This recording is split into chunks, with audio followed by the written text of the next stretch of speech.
Hello and welcome to your weekly podcast here on Four Lads Had a Dream. My name's Andrew. I'm very happy to be joined by three of my very favourite podders this week, Shona, Kenny and Stevie.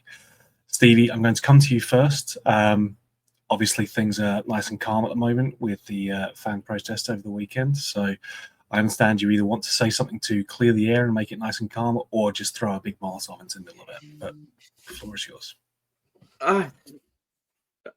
No, look, a lot of people have been asking me what my thoughts are, and a lot of people have been pressing Four Lads for an opinion. And what I will say to everybody that's watching is that in the last few weeks, the amount of abuse that I've personally taken on social media with regards to Rangers and results that have not went our way, and what I should be doing and what I should be saying to people and what I should be forcing and leading has been far too much. And personally, I'm not willing to wade into this debate where it's an open season of frenzy on social media, and I'm not willing to get involved in it.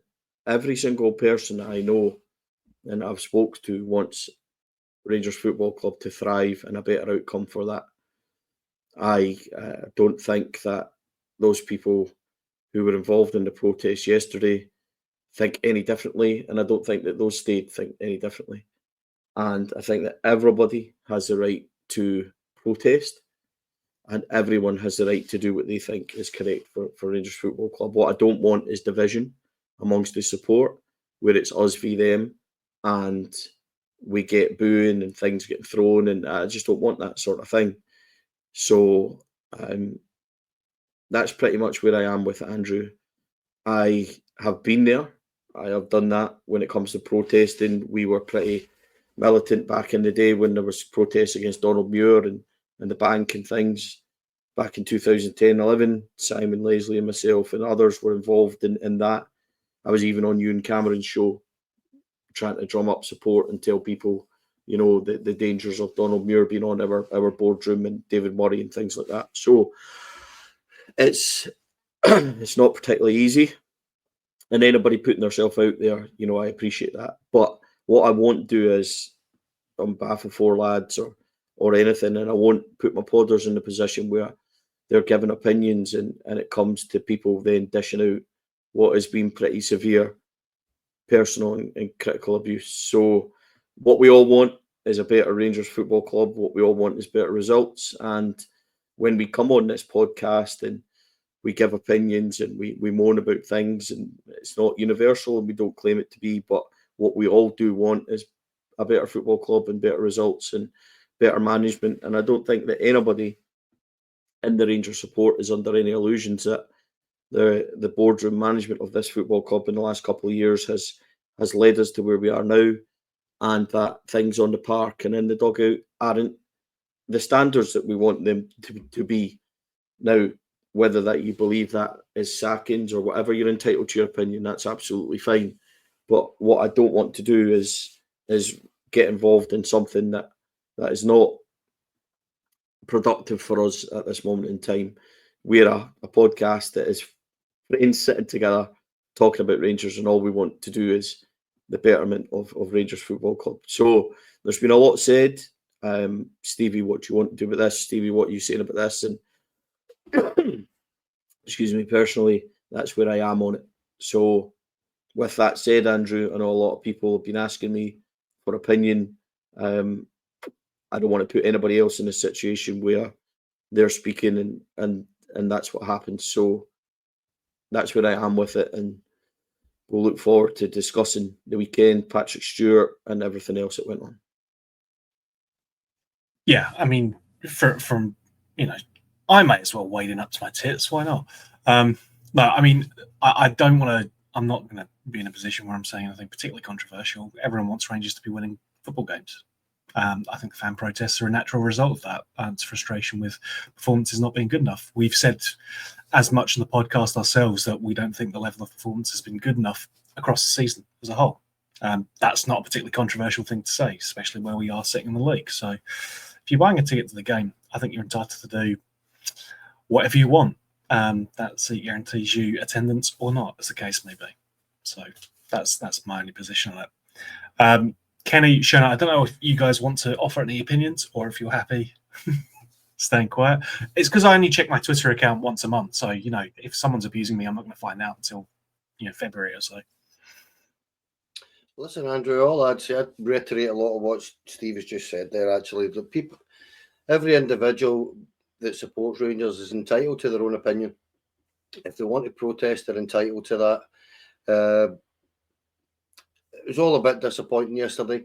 The whole thing just felt a bit off to me. But look,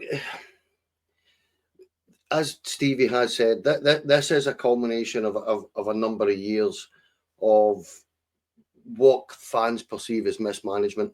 Whether it is or isn't is,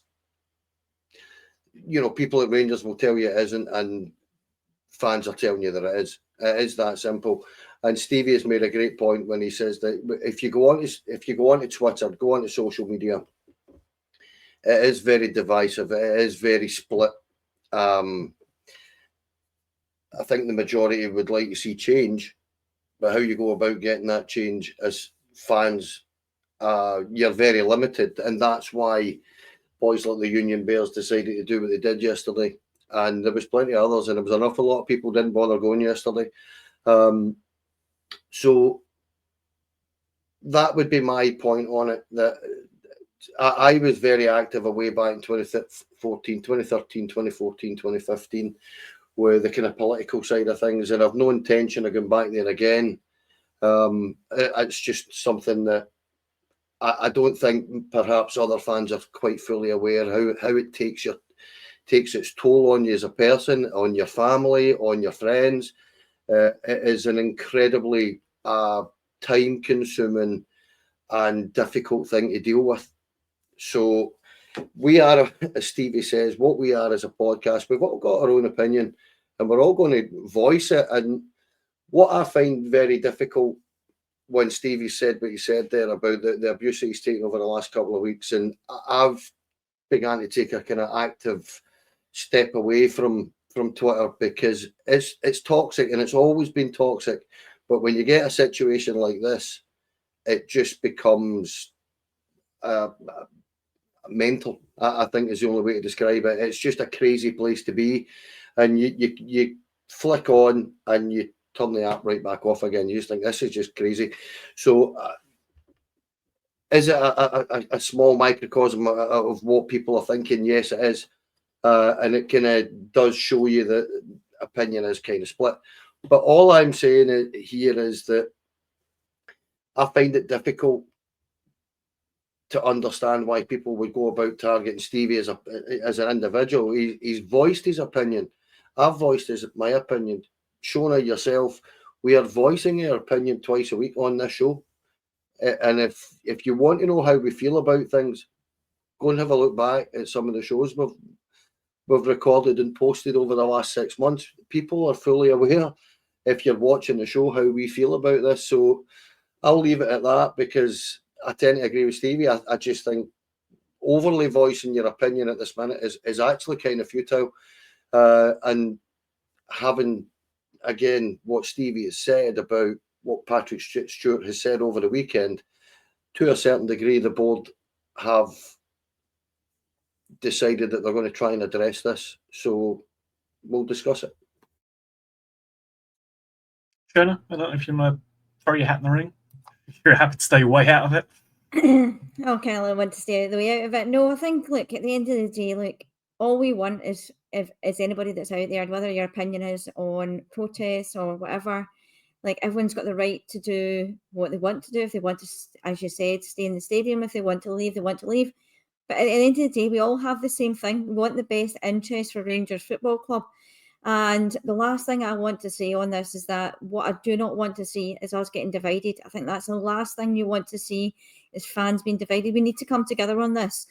Yes, things have not been great of the years of the mismanagement of the board. And I'm sure we'll all agree on that. Like, every single Rangers fan out there will say exactly the same thing. So, look, I think what we need to do is we just need to try and get together on this.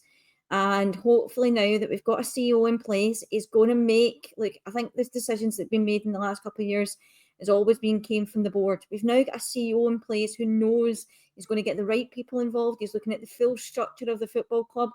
And look, I know it's actions will speak louder than words, but I think we've just got to give the guy a little bit more time. He's just in the door, and see what you can do from there. So look, let's give it the 6 to 12. What is it? The 6 to 12 weeks that he's going to try and get all this sorted. Let's see by the summer where we are.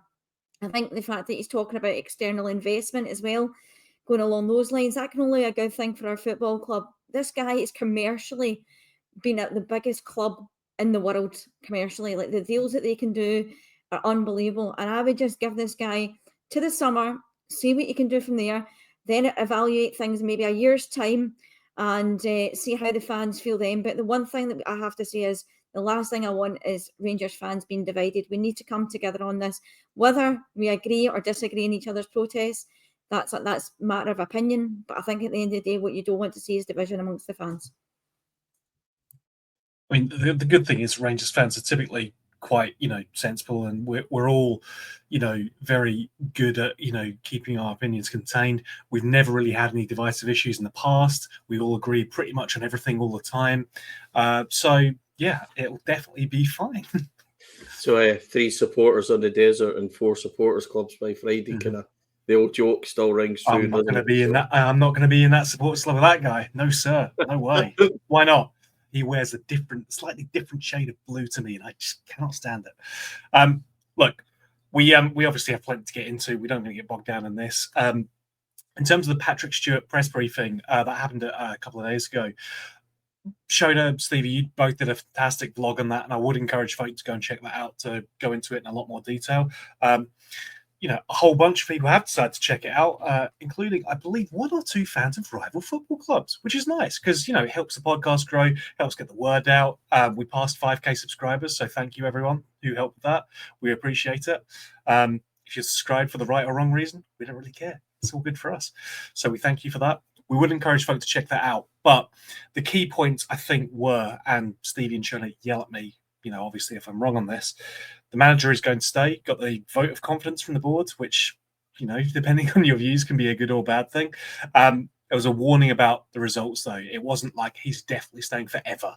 It was very much, he's got our backing for now, but obviously results are going to dictate how that goes in the future. Looking for more consistency in the way results, in particular, that was mentioned. There is, as Shona says, going to be a football review as well. External auditors are going to come in to carry that out. And probably the thing that most affects the on-field department is the possibility of 1 or 2 signings this coming January. So, Kenny, I'm going to come to you first because obviously Steve and Shona have talked about it. No one wants to hear my views. So, what's your thoughts on Patrick Stewart's press briefing? Did it comfort you in any way? Did it provide a bit more clarity? How did you take it as a whole? I don't think it comforted me any. No. To be honest, I again, I'll reiterate what you've just said there. I watched the vlog that Stevie and Shona have done. It was a fantastic piece, that, and laid it out very, very well and articulated very well by the pair of you. Being in the press conference and in the room itself and managing to relay that back to everybody was fantastic. But where do you start?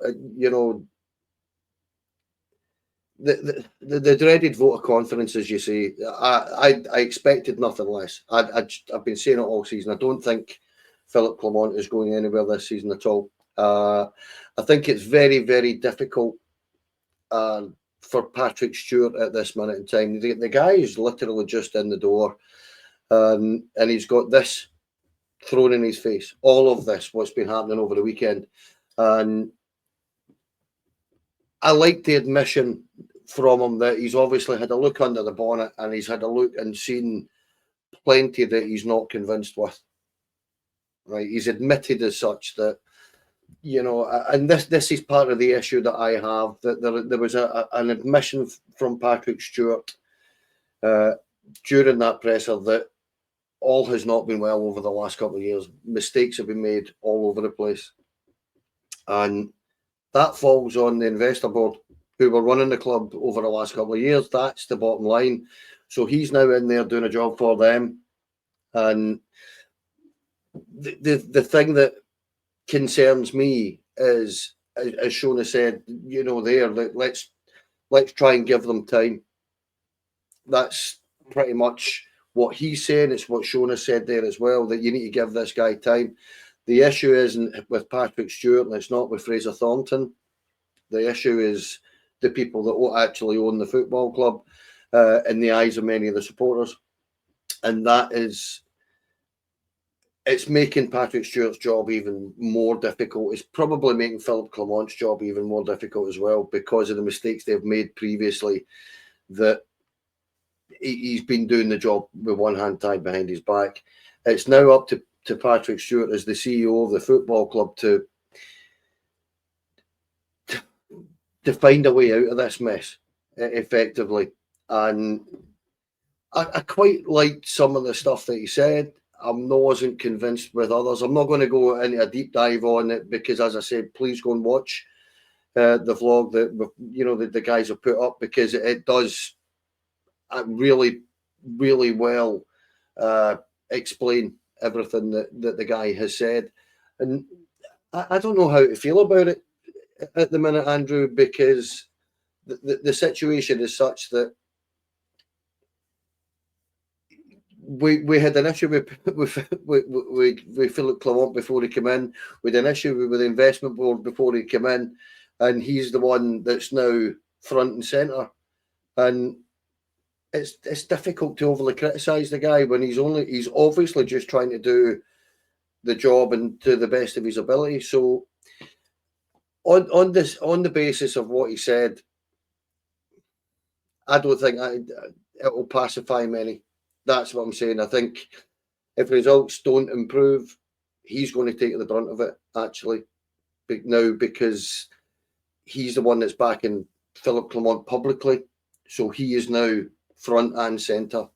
That's all I would really say on. And I know I've not said huge amounts of different things that he said there, but I'm just trying to encapsulate how I feel about what he said. I think that's fair. I mean, from my perspective, I've worked within big companies, and I know how difficult it can be to turn something around. It is not you snap your fingers and suddenly the thing's moving in a totally different direction. If you're trying to turn around an ocean liner, it is not an instant process. And especially changes to this, things that have been systemic problems within the club, are not going to happen overnight. They are going to take time. Some of it's going to involve putting new personnel in. Some of it's going to be removing personnel. But it's a good thing that they are looking at it, as opposed to just having, as you say, Kenny, a peek under the bonnet and going, no, actually everything's fine, because clearly it isn't. There are things that need to change, and hopefully he's the man to do it. Steve, I want to come to you, just focusing on the last point, which was the signings. I think it's fairly clear that we have areas that we are weak in at the moment. We've got a left back playing at right back. We've got a kid who was brought in for the B team playing, and in fairness, looking fairly good at centre back, and Robin Propper partnering him there, who I don't think would have been anyone's first choice after the first couple of weeks watching this squad of players. So, we obviously don't have a troubles to seek there, but for you, what would be those kind of two priority signings, I guess, if that's where it looks we are? Just excuse me, Andrew, I'm coughing and spluttering the first 20 minutes through the show, and I'm still not over a kind of viral kind of cold and flu that I've had over Christmas and New Year, so apologies everyone. Listen, just before we talk about the signings, Patrick Stewart, the message was, for anyone that's looking closely, that Philip Clement is staying, but the message was also quite clear that results must immediately improve. The status quo of these results will not be enough to keep him where he is. He has been given no assurances that if results don't get better, and he has to get more out of this squad. Now, forgive me if I'm wrong, but that's exactly what we've been saying for the last 3-4 months. So I'm not going to criticise Patrick Stewart for saying exactly what we've said. The problem that people will see is just the headline of Philip Clement stays. Second part of it being the review, which is an internal review. He told everybody, but then he's getting people in to do it. I don't know if that makes it an external, internal, external. Somebody tell me what the right phrase is, but whatever it is, somebody's reviewing. Stevie, it's clearly an internal review being carried out by external people. I mean, you know, something like that. So what's not clear about that? Just for people with limited intelligence like me, Andrew, it can be confusing. So that's getting done now. Obviously, we know about the new commercial start. He's coming in to do the same thing of the commercial department. So really, we're just doing a root and branch review of the whole club, more or less.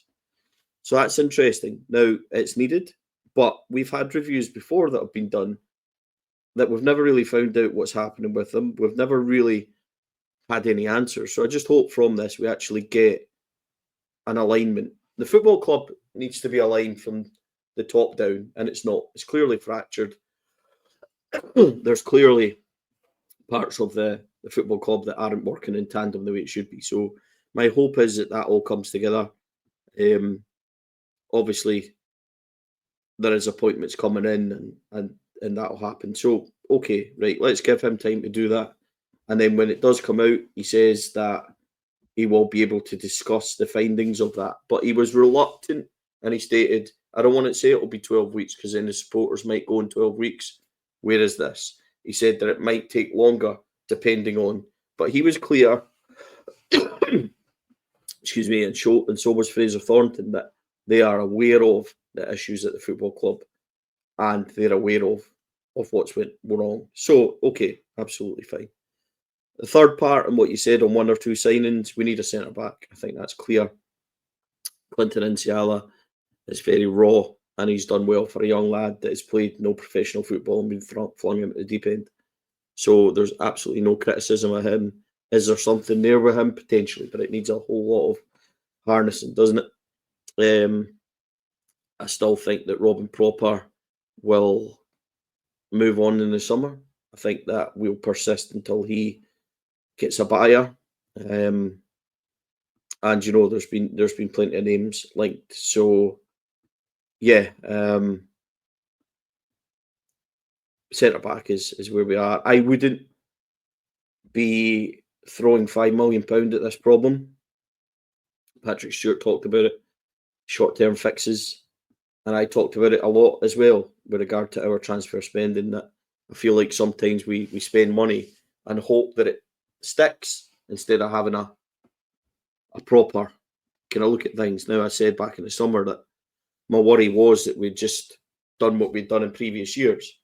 They might have let Michael Beale spend all that money and bring in 10 players, but we spent similar amounts of money and brought in 10 players this summer. Stop repeating the cycle, and that's where I am with it a wee bit. So he mentioned that there might be a sporting director maybe coming in. He might be, you know, he talked about things like that. Shona and I actually spoke to him at the end, and one of the things we asked him about, the pressing kind of thoughts in everyone's head, the medical department. Doc Waller is retiring. Our physio's off to Chelsea. I think he confirmed. So our whole medical department will be stripped back. But he sees an opportunity there because the review can tell him exactly what he needs. And then by the time that Waller and the physio, etc., go, they'll know the result of that and they'll know to put people in, etc. And what I relayed to him was, which may seem like an alien thing for Rangers Football Club, is the CEO left and we waited 9 months for you. The physio can't leave and we wait 9 months for him. It needs to be. And while he said yes, but if we need to wait a few weeks or a month or two, we can do that. Yeah, that's okay. But let us know that we've actually made the appointments and things like that. I think that's a bigger thing for me.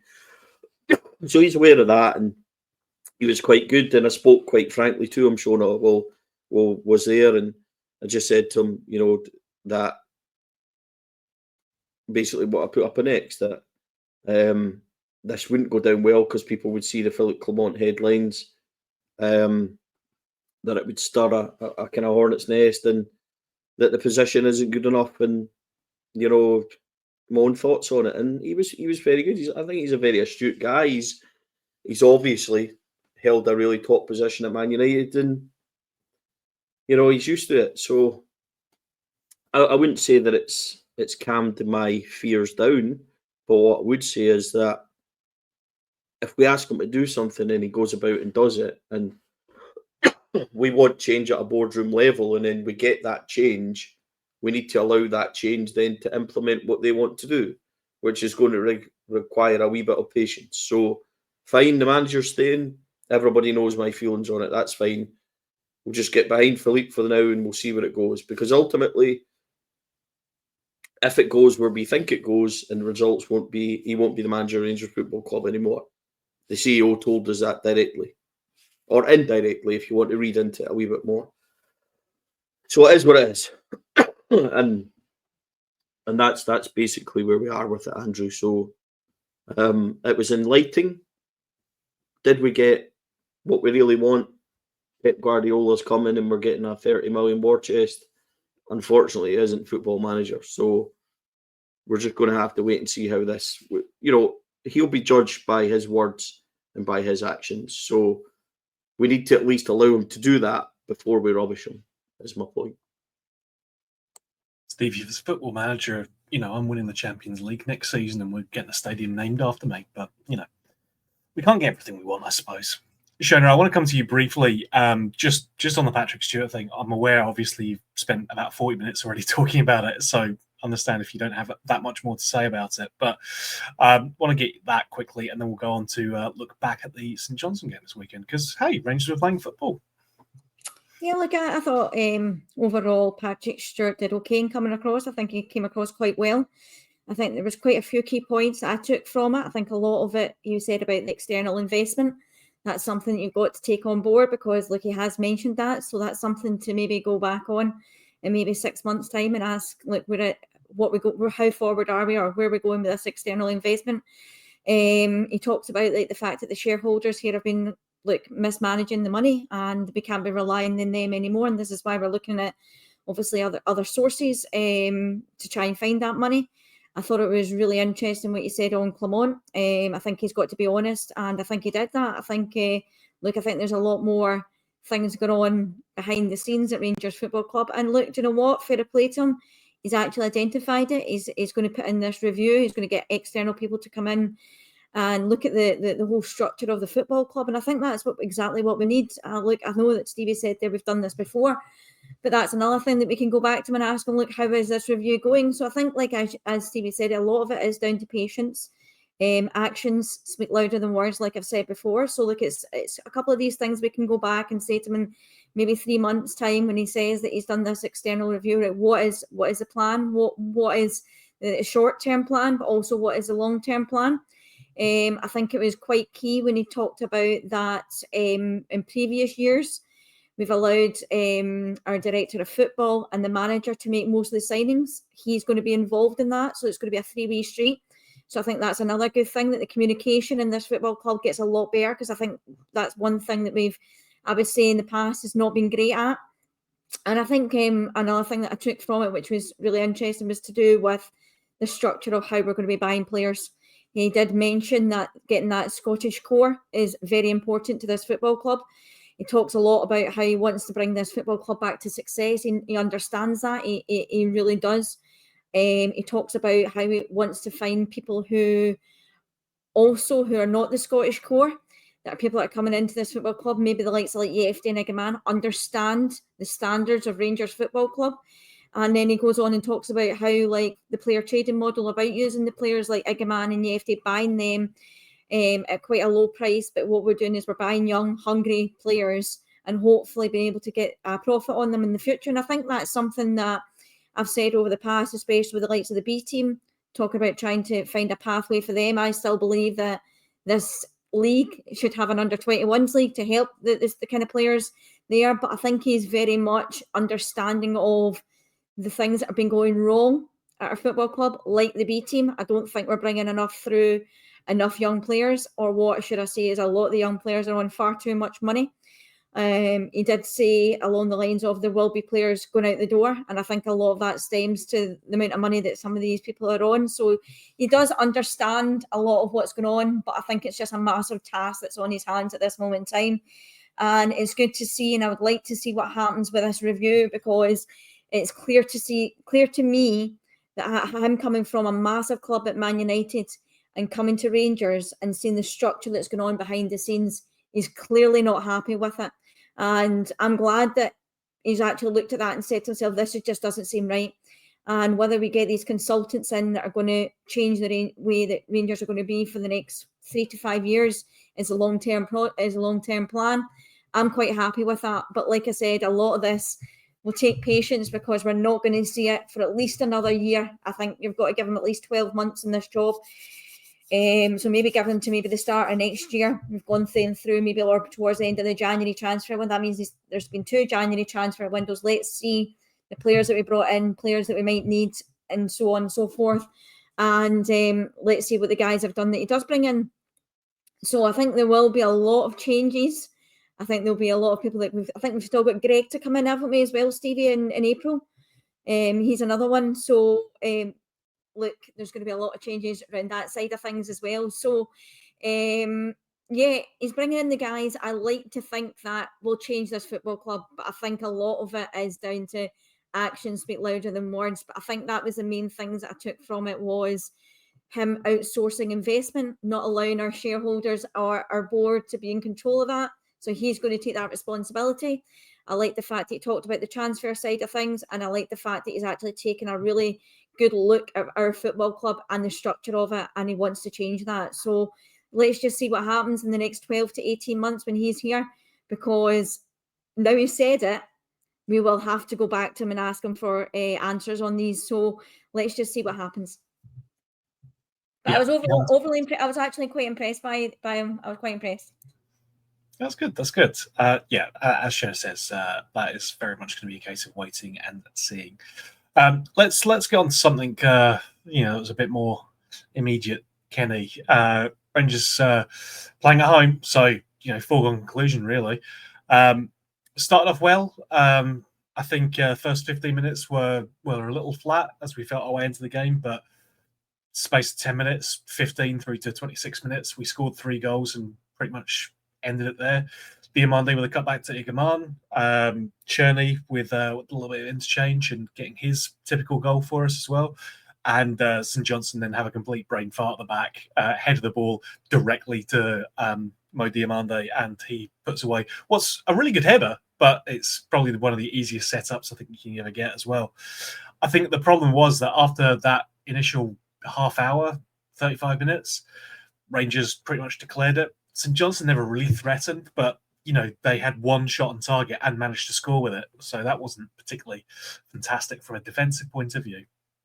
But nonetheless, Rangers stayed in control for most of the game. It wasn't particularly exciting, but it was 3 points, and in the end, just a bit disappointing to not go on and score more.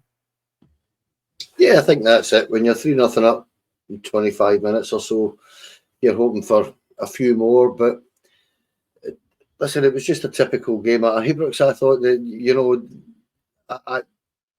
being blunt about it, I thought St Johnstone were dreadful. I mean, really poor. Shooting themselves in the foot in the first half a couple of times. Really poor defending. But then again, I thought Danilo's through ball for Cherney's goal was lovely. I thought Igaman did really well. I thought Cherney was a kind of shining light. I thought he had a cracking game, particularly the first half anyway.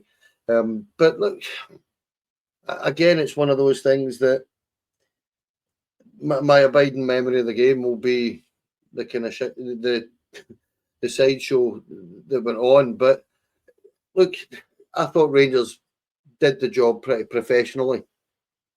They took their chances in that first half out to kill the game off. And as I say, from there, look, I think a lot of people, last week I actually noticed that a lot of people maybe not getting this. This is our 13th game in 6 weeks. It's a lot of games. 8 of them were away from home. It's been a tough shift for these players. So, and we know this squad's not good enough. So to get a welcome win and an expected win, to be honest, I fully expected to beat St Johnstone fairly comfortably, and we did that. Again, if I'm going to I'll talk about negatives. I'll talk about the goal we've lost. Come on, it's horrendous, and I don't know who's marking who, but was it Hadji? Was meant to be. What's he doing marking a guy 6'4" anyway? It's just crazy. But it's again a goal from a set piece, a ball just knocked into our box, easy, a free header. Just that's a disappointment. But then again, as I say, I thought for all that St Johnstone were poor, I thought the game was over, done and dusted in 25 minutes. So it's kind of understandable that they just, to a certain degree, went through the motions. And that second half would have been a little bit odd for a lot of the new players to experience. It was kind of weird. So yeah, a win's a win, and we'll take it.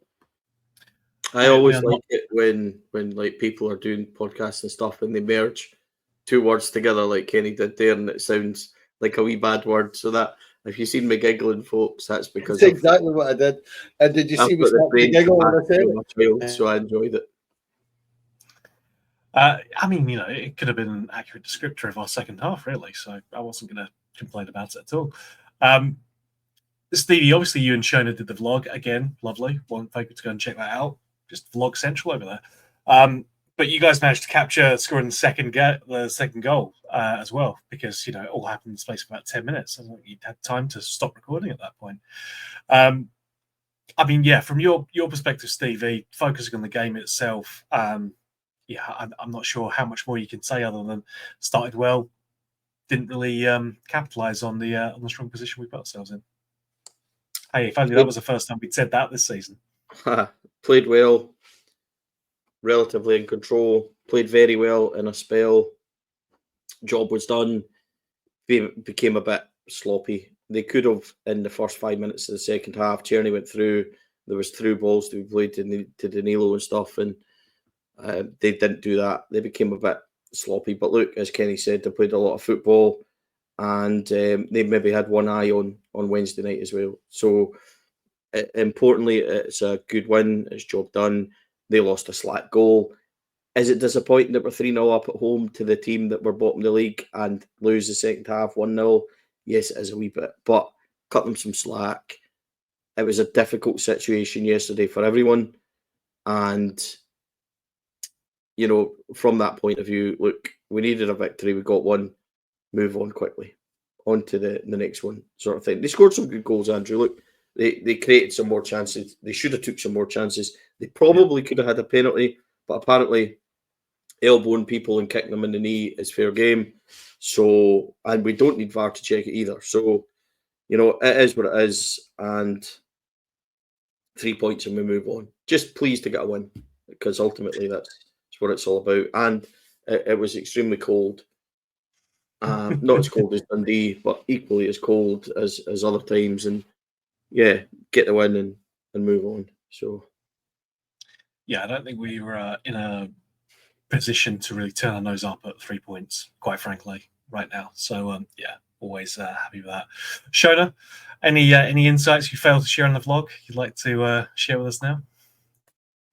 Look, we wanted 3 points. We wanted a win. We got that. We got a few really nice goals. I thought the first goal in particular, I thought it was really nice. It was a Danilo press, and then it was a quick throw-in, wasn't it? And then it was a case of hitting the byline, and then Diamonde cuts it right back for Egeman. I've seen quite a few of those goals recently when we're kind of managing to get to the byline, cut it right across, and somebody's there to stick it into the back of the net from the middle of the goal. I think we need to do that more often. I think we need to get attackers into our goal, or should I say into their box, the opposition box, a lot more. I think I'd like to see a bit more attackers in there. I'm really disappointed actually in the goal that we conceded. It's very carbon copy of the goal that we conceded against Hibs last weekend. Don't fancy this zonal marking, especially from set pieces. How we can still again, I don't know why Hadji's marking a guy that's 6 foot tall. don't really get that. Maybe somebody like Diamondi might have been a wee bit better in that situation. I think Diamondi's a bit more physical if you're going to go zone marking.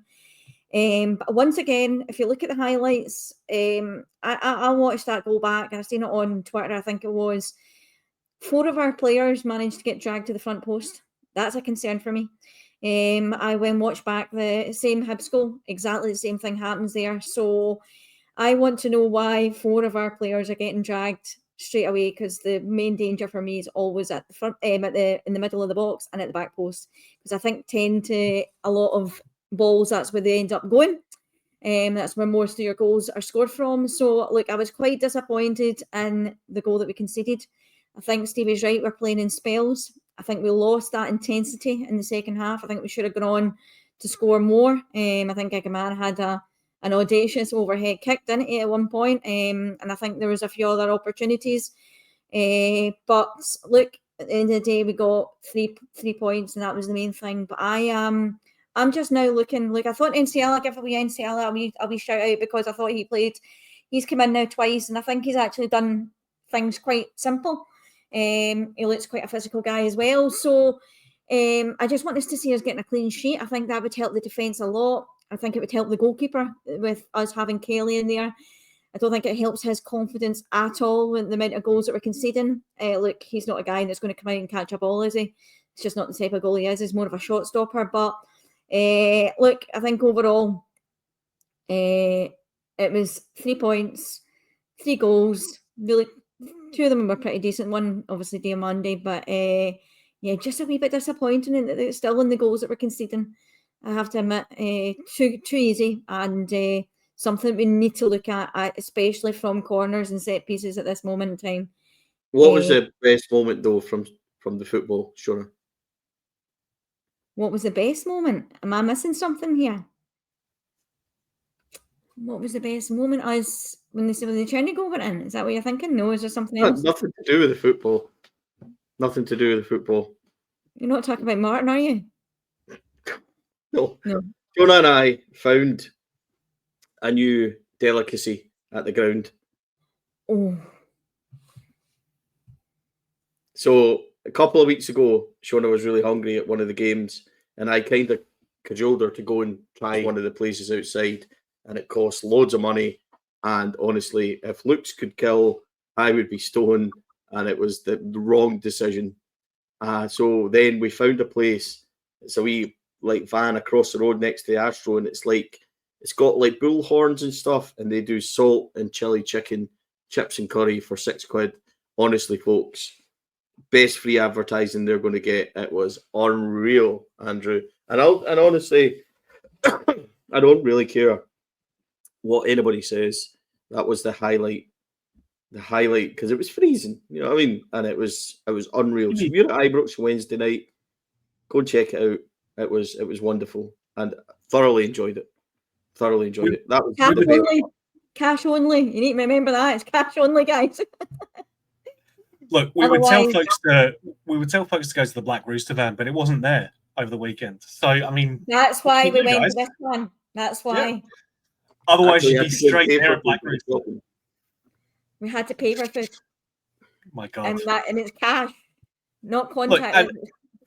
Folk try and say Stevie's got it easy as well, you know, with his free tickets to the game and getting his free food. That's a hard life that he's living there, you know. Hold on a wee second. Before I get pelters for that, Stevie pays for 3 season tickets, and also commercially we put in thousands of pounds to this football club for advertising and things. So nothing's free, and I don't want you getting me into grief, because that's exactly what will happen. And you know fine well. Thanks, Andrew. I explained at the start about the abuse I was getting online, and you'll just thanks for that. Stevie, now you're getting abused for a completely different reason, so it's fine. Yeah, and we didn't fancy the mushroom soup, did we? No. It was mushroom soup in the press room. That was a right, Shona. Let's go and see what we can find outside, Job. What's wrong with mushroom soup? Don't do mushrooms. Look, folks, I'll not do that. Obviously, the game was this exciting that we're talking about this now, you know, and there were that many action-packed events in it. I'm conscious of time, so let's look ahead to our next game. Now, according to the preview notes that Stevie's prepared for me here, they haven't won in 235 games, but will play like it's their cup final, which seems accurate so far. I don't see any issues with that. One thing I do believe it is factual is they've taken 1 point in 9 games, which, yeah, who could have seen that coming, right? Unfortunately, the last time we played them, we didn't come out on top. So we definitely owe them one from our last time playing them.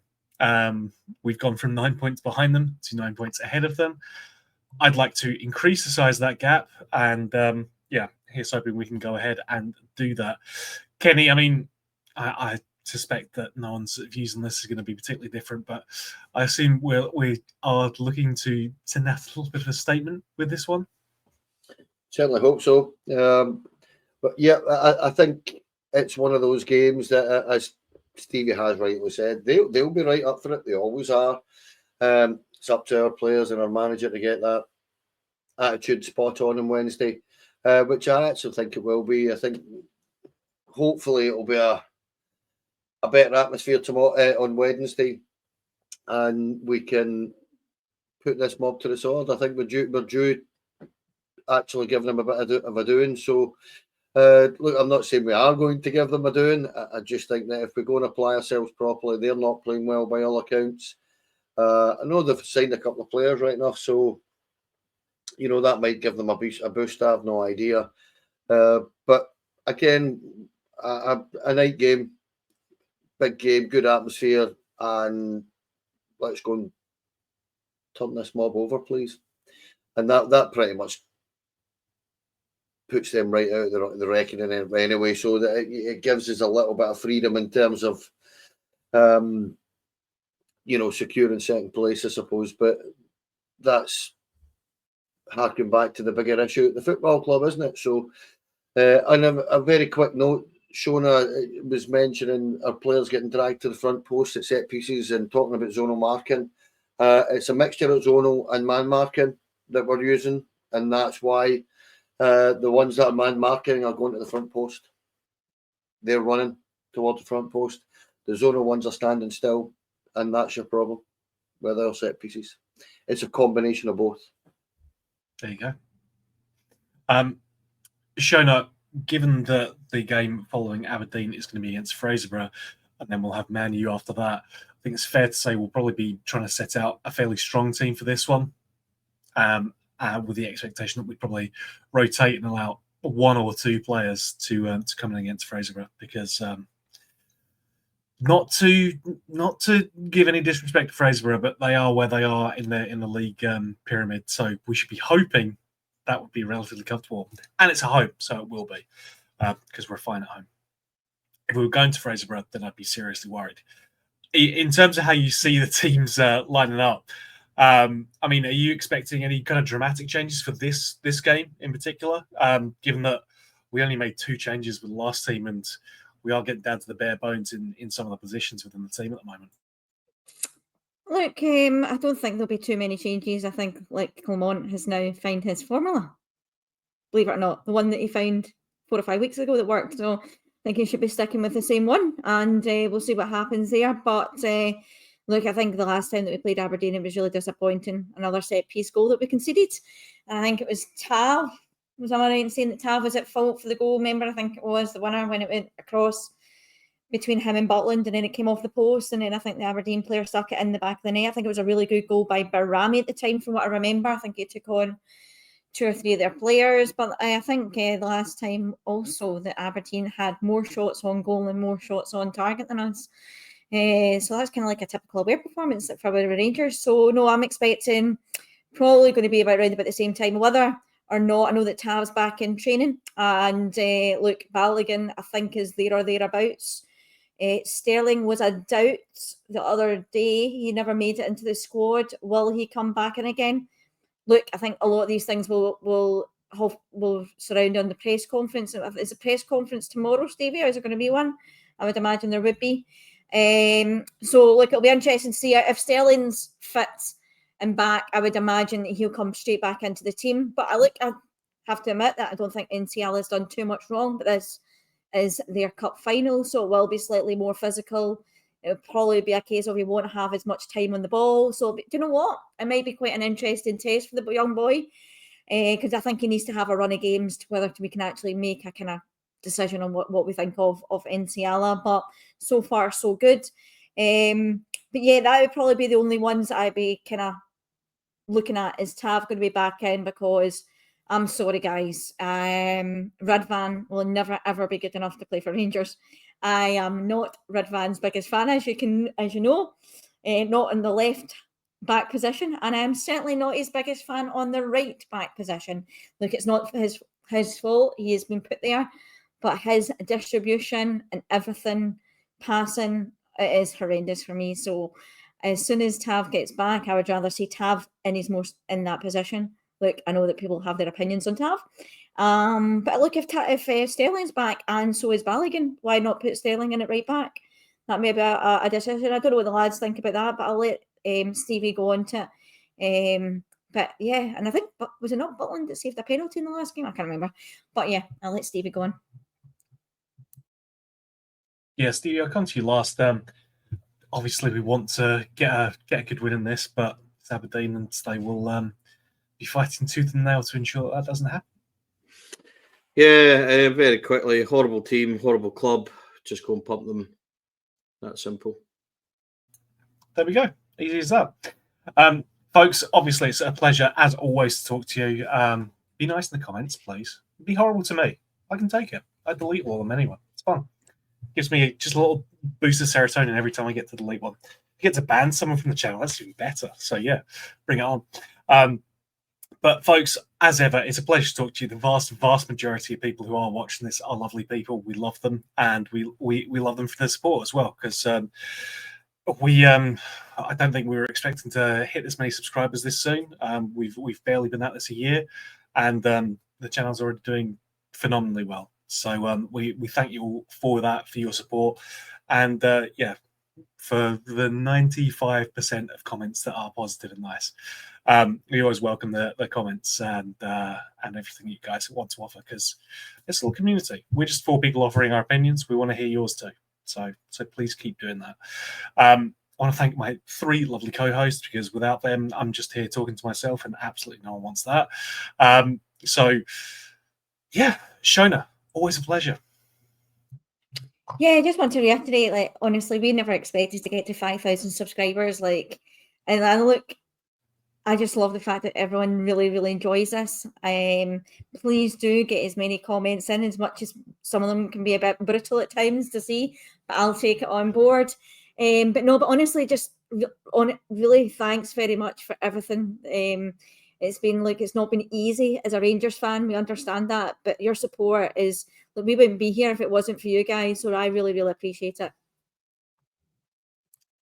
No, I completely agree with everything you said, Shona. Not for the first time. And Kenny, well, thanks to you as ever, my friend. Appreciate it.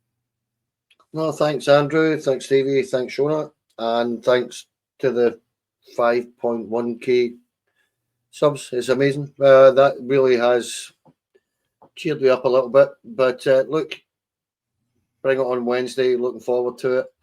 And the rest of everything that's going on around our club will take care of itself. So it'll happen. Thanks for having me on, Andrew. Thanks, ever, Kenny. You make it so much easier. You just go, what's the most negative thing? And they just ask you. It's perfect. It's there. And last but certainly not least, Stevie, I appreciate you dragging yourself out your sickbed to come and talk to us. So thank you, my friend. And before we actually say goodbye to Stevie, I just want to say YouTube allows us to offer memberships. It's a couple of quid a month. It helps us grow the channel. We don't give you anything for it, apart from the ability to post either Stevie's happy face. If Stevie, you can demonstrate that. You know the one. And if you're not feeling so good, you can also do Stevie's sad face as well. That's all the membership guarantees you, but it does help us support the channel. So we do thank everyone who signed up for that already, because we appreciate it. And you get to do Stevie's silly face in the comments as well. So that's, I mean, what more could you want? So thank you for that. Thank you, Stevie, for supplying the face, obviously, and thank you for coming on the podcast as well, my friend. Thanks, mate. It's the only one I've got. I am extremely rough. I can't get rid of this cold and flu Thanks everybody for the 5,000 subs. I thoroughly expected to get to 5,000 because I know how good a podcaster I am. I am surprised, obviously, we are there when we're carrying Kenny and stuff on the show, but it is what it is. No, we have a good team here, and we enjoy it and appreciate everyone that tunes in. We'll be back with a matchday vlog on Wednesday for Rangers Aberdeen, and then Friday show as well. So yeah, lots coming up. Yep, the fun does not stop. And yeah, as long as you guys keep tuning in, we'll keep doing the podcast. We appreciate it immensely, all your support. It means a lot to us, and we thank you very much for it. We will obviously be back, as Stevie said, during the week. So until we talk to you again, bye for now.